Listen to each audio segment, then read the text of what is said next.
Mississippi State travels to Arkansas this weekend. The Bulldogs are now 7-3, coming off their loss to soon to be number one ranked Alabama. The college football playoff rankings come out on Tuesday evening. But the Bulldogs right now aren't thinking about that, Steve.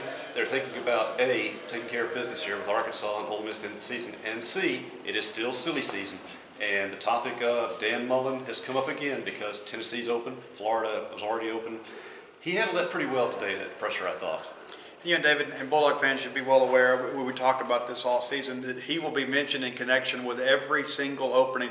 We even joked after the camera stop today that perhaps Alcorn State or Jones County Junior College would have an opening, and Mullen joked right back and said that Coach Gallagher at Ursinus had another big year, so Mullen won't be headed home, being called home to mama anytime soon. But you're right, David, I thought he handled it well, and he said that he had a great job here at Mississippi State. That won't satisfy anybody that thinks he's leaving or thinks he's staying, but it's one of those things that's still good for Bulldog fans to hear. Well, Mullen just stressed the fact that he feels like he has, in his own words, built a top 25 program here. Now his ambitions are higher. He wants to be top 10, top 15, he also said. But he feels that they have done a great job here in the 8+ seasons, that they've taken care of things with Bulldogs, and now Mississippi State again is contending for an 8th straight bowl bid. They're locked into that. It's just what bid they're going after. And State right now, with a chance of finishing 9-3, is very much in line for one of the Florida Bowls with all the shakeup in the SEC standings as well. But Arkansas, a tough challenge. The Razorbacks have always been hard to play in their home field, so this is a game Bulldogs really can't afford to trip up. And David, State's won 4 or 5, but every one of those games has been very, very competitive, and we don't expect this one to be any different.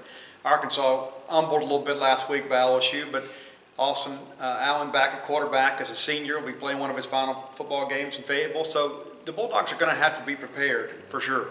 And Arkansas also at 4-6, they're still playing to be bowl eligible with all the pressures on Coach Rhett Bielema up there. So the coaching carousel strikes in both directions. Either you're wanted or you're not wanted. I think Dan Mullen's very happy to be wanted at this moment, but he's also wanted here at Mississippi State.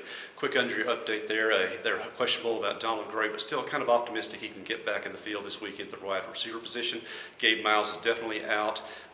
They think that Brandon Bryant, even though he had a concussion the other night, he could have gone back in. He would have been cleared. He should be available for this game as well. So Mississippi State, which had a bunch of injuries, looks like they're in better shape than they were originally fearful after the 31-24 loss to number 1 Alabama. And Des Harris, of course, is the one he mentioned maybe later in the week before they know for sure. By and large, the Bulldogs should have just about the full complement of the roster available on Saturday. For Steve Robertson, this is David Murray for Gene's Page 24/7.